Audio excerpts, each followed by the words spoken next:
just the unification of our city during this time of a tragedy.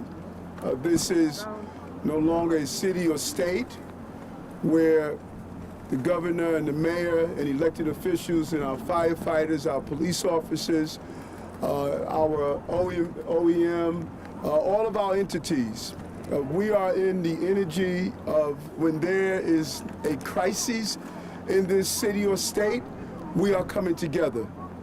We are sending a loud message with the men and women of the clergy and the other officers in this city. We are in a moment where we're facing a multitude of crises at one time, and we won't succeed if we're not united.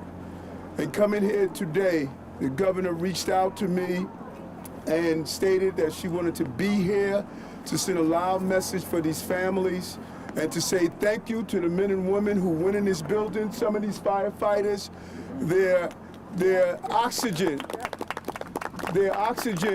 tanks were empty, and they still pushed through the smoke. You can't do this if you don't feel attached to this city and this community. And I really want to thank them for putting their lives on the line to save lives. Over 30 people in the hospital, 19 deaths. 9 of them are children, are babies that we lost. And we're all feeling this. And we're going to be here for this community to help them navigate through this. Many of these young children went to schools. We will have a social and emotional support at their schools to help the classmates. We're here as well with the Red Cross and OEM is going to coordinate together to get housing, and also some of the emergency needs that the people who experience this trauma experience. And it's so important that we have the faith-based leaders here. This was a large Muslim population. Sheikh Musa is here that knows many of the residents. They came from Gambia, and we want to make sure that we're sensitive to the cultural needs. The ME's office is going to coordinate to make sure that we respect the burial rights of the Muslim community as well as others. So our message is clear today. During the tragedy, we are going to be here for each other. There's more to be discovered. The FDNY is doing a thorough investigation. Commissioner Nigro will update us on the latest, but it appears as though this stemmed from a space heater. But the marshals are here. They will give us a thorough investigation to determine exactly what took place and what we can do better not to have this repeated. And so at this time, I want to just thank the governor of the state of New York, who's here with us today, and just to ask her to say a few words. Governor? Thank you, Mayor. We are indeed a city in shock. It's impossible to go into that room where scores of family who are in such grief, who are in pain, to see it in a mother's eyes as I held her, who lost her entire family. It's hard to fathom what they're going through. But I went table to table, helped children make their ramen noodles and eat their pizza, and let them know one thing, and the mayor and I are united in this: we will not forget you. We will not abandon you. We are here for you.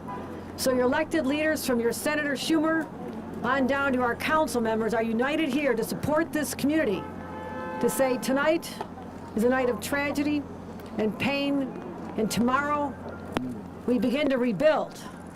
We rebuild their lives and give them hope, especially those who came all the way from Africa, Gambia, in search of a better life right here in this great borough, the borough of the Bronx. They're part of our family. And when I prepare my budget this week, I'm going to establish a victims' compensation fund for the individuals I just sat with and said, I will not forget you. Yes. There'll be money to help them find new housing, for burial costs, for whatever they need, we'll take care of them, because that's what we do here in the state of New York. We are here for the Bronx, and we're here for anyone who needs us. And I thank the leadership of our mayor, our fire commissioner, Nigro, and all the men and women in uniform who went into a building not knowing their own fate, and they still went in there and rescued people. And that's why I'm so proud to be the governor of a state like this. You cannot keep us down, ever. We are united together. Thank you. And may God bless the individuals who are suffering and the souls of those we lost, particularly the children. Thank you. Thank you, Governor. And I'm just so happy when I reached out to our state senator and asked him, can he come up and join us today without hesitation. He came up just to be here and show our united front. Thank you, Senator Schumer. Senator Schumer. Thank you, Mayor, Governor, and everyone here. You see the outpouring of every level of government, from all parts of the city. I just came up from Brooklyn. It is such a tragedy, thinking of children, thinking of families, thinking of so many people in this building, immigrants striving to climb that ladder up, and their lives snuffed out. It's awful. I want to thank our firefighters. Unbelievable. They always rush to danger. They don't care. They don't worry about themselves. They just go in there. And they were here, from all reports, very, very quickly.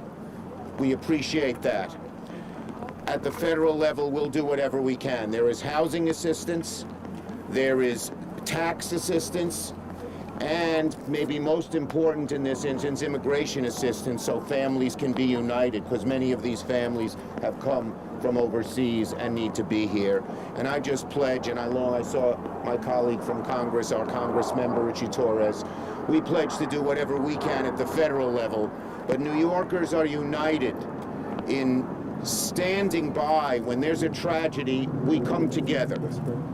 We don't care about ideology, we don't care about race, creed, color, religion. We come together, we embrace one another, and we say, we are for helping New Yorkers who need help. That's who we've been for the history of our city. And on this awful night, that doesn't change. Thank you. Thank you so much, Senator. And I think the Senator raised a good point. This is a heavy immigrant community, and we want to make sure Sheikh Musa let the residents know that if you need assistance, your names would not be turned over to ICE or any other institution. We want people to be comfortable in coming forward, and it's imperative that we connect with those on the ground to make sure they get that message and that word out. And so we want to allow and have Commissioner Nigro come forward to give you any technical updates on what took place and the updates on the investigation. Commissioner? Thank you.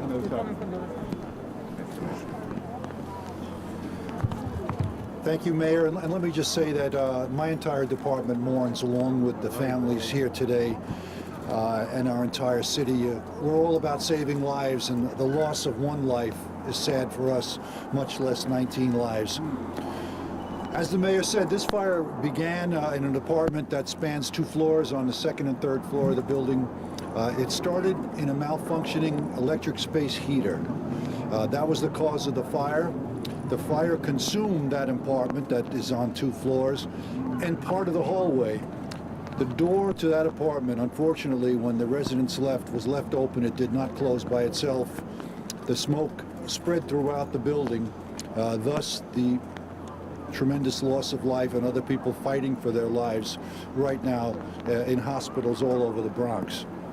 So we are investigating where everyone was found, how the smoke traveled, but certainly the marshals have determined through physical evidence and through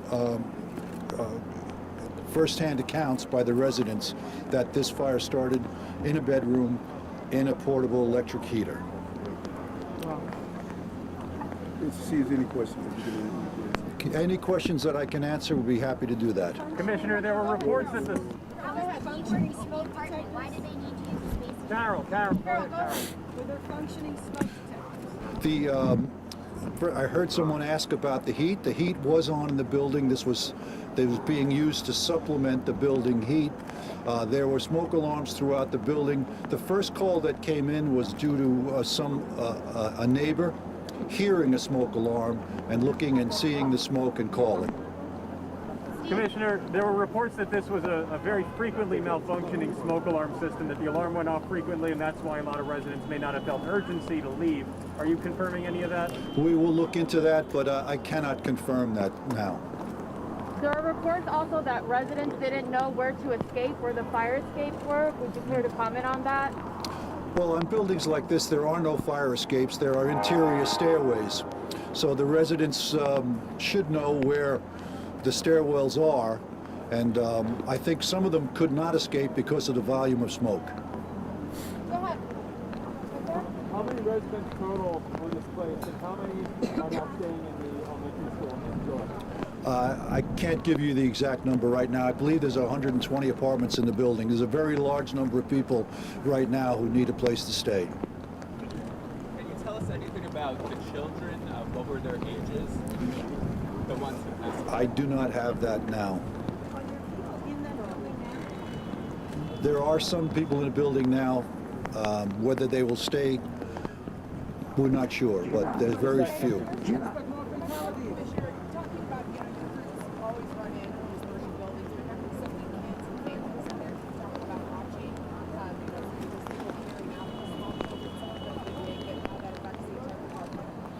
I think it certainly is traumatizing when we can't save a life. And our members, tried diligently, fire and EMS members, to bring some of these people back and to bring them out as quickly as they could. So we will have our counseling service be very busy after this with our members who are saddened by this terrible loss. Commissioner, I understand your members were finding people in stairwells all throughout the building. Can you explain how that operation went and why it is you think that this was all over the building the way it was? Well, as I said, the door was left open to the apartment. There was at least one door opened from the stairwell to a floor on one of the upper floors. Smoke and heat travel upward. That we know. That's what happened here. As the mayor said, it was a very difficult job for our members. Their air tanks contained a certain amount of air. They ran out of air, many of our members, and they continue working to try to get as many people out as they could. Does anyone have questions for the mayor, for the governor? Sure. Yeah. In terms of the shelter here at the middle school, where will these people be staying for the next few nights, and where will they be getting resources and supplies? Thank you. We have our Deputy Commissioner of OEM that's here, that's going to give the update in Red Cross. Hi, I'm right here. Yes. I'm just short. Hello, I'm from Emergency Management. So we do have the Red Cross here. They were here very quickly. We're registering everyone that needs housing. They will be going into hotels for an extended period while we work it out, and it's safe for people to go back into the building. If people are ultimately not able to go back into their apartments, we will work with HPD, with the state, and other resources to get people the long-term housing that they need. Talk about your website. Yeah. So we're coordinating the other responses. This is an active school, obviously, so we will be, when everybody is taken care of for the evening, we will be closing out of the school tonight and then going to another community facility nearby. We have set up a website on the emergency management website. We're in multiple languages where we are putting out all the information. I know there are some people that are concerned about their pets, and so we will work with the agencies on that. We are providing food. A lot of children go to the school next door and other schools. So depending on where they're staying tonight, we will get them transportation back to the school. We have set up a short code. People that are affected can text 181-STFIRE to 692-692, and they will receive messages in English, Spanish, and French on services that are available. The other thing is we have set up with the Police Department Missing Persons Unit, with 311, the Unidentified Victim Information System. People can call 311, or outside of the city, they can call New York, and if they are looking for information on a loved one that was taken to a hospital or who has passed away, we can get them that information. I understand there are laws that state that these doors have to automatically shut in an emergency like this. Who's making sure that this is actually being implemented and this could save lives?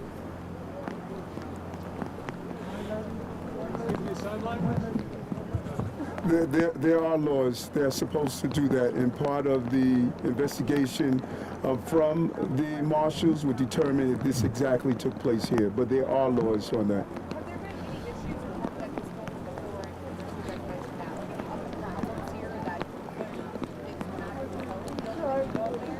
Our preliminary review determined that there were 2 reports violations, but they were not related to heat at all. Did COVID? Thanks. Hold on. Who did you pick? Okay, yes. Mhm. So the building is listed as semi-fireproof online. My understanding is that all buildings above 6 stories need to be fully fireproof. Can you talk a bit about that discrepancy at all? Yeah, we'll look into that. This building was built in 1972. It was federally funded. It is potentially built under outside of the New York City Fire Code, which is why it might be listed as that. What does it mean when something's outside of the New York City Fire Code? Is it not? Well, certain federal buildings can be built under different standards, but to be perfectly clear, the fire never extended beyond. The fire itself, other than getting in the hall because the door was open, never extended anywhere else in the building. So that was not a factor. Thanks. Given the staffing challenges,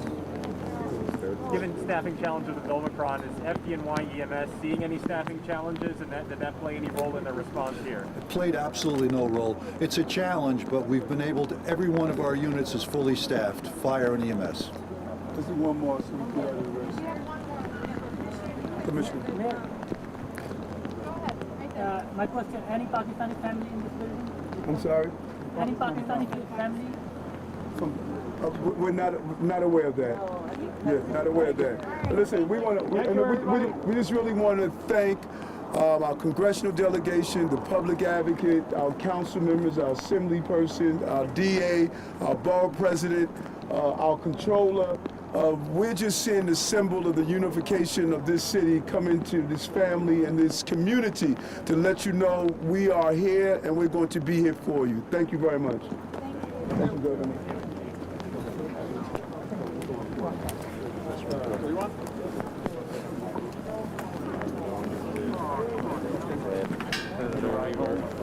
Thanks, I have my...